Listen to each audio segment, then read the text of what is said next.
ചിങ്ങമാസത്തിലെ പൊന്നോണം ആബാലവൃദ്ധം ജനങ്ങൾക്കും സന്തോഷവും മനസ്സിന് കുളിർമയും നൽകുന്ന അനുഭവമാണ്.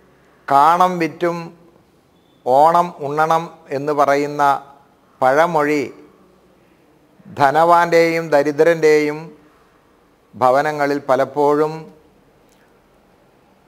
പൂർത്തീകരിക്കപ്പെടുന്ന ദിവസങ്ങളാണ് ഓണത്തിൻ്റെ ദിവസങ്ങൾ. തിന്മയെ നശിപ്പിക്കുകയും നന്മ മനുഷ്യ മനസ്സിൽ നിറഞ്ഞു നിൽക്കുകയും ചെയ്യുക എന്ന സന്ദേശം ഓണാഘോഷങ്ങളിൽ ഒളിഞ്ഞിരിപ്പുണ്ട്.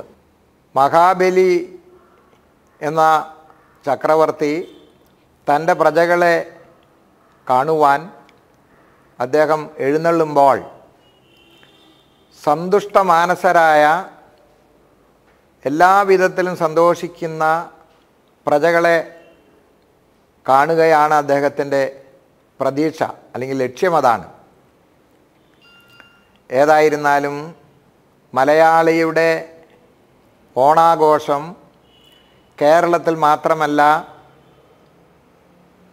അന്തർദേശീയ തലത്തിൽ തന്നെ ഈ ആഘോഷം ഇന്ന് കെങ്കേമമായി നടക്കുന്നു എന്നുള്ളതാണ് വർത്തമാന കാലഘട്ടത്തിലെ ഒരു വലിയ പ്രത്യേകത.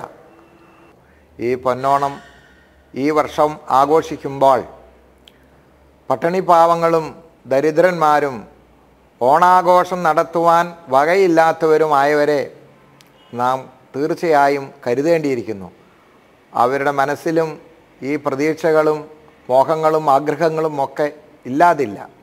പക്ഷേ ഓണം ആഘോഷിക്കുവാൻ തക്കവണ്ണമുള്ള സാമ്പത്തിക സൗകര്യമില്ലാത്തവരെ കരുതുകയും നമ്മുടെ ആഘോഷങ്ങളിലും സന്തോഷങ്ങളിലും അവരും പങ്കാളികളാകുവാൻ ഇടയാകണം. ഈ പൊന്നോണ ആഘോഷത്തിലെ എല്ലാവർക്കും ആശംസകൾ നേർന്നുകൊണ്ട് ഞാൻ ഉപസംഹരിക്കുന്നു.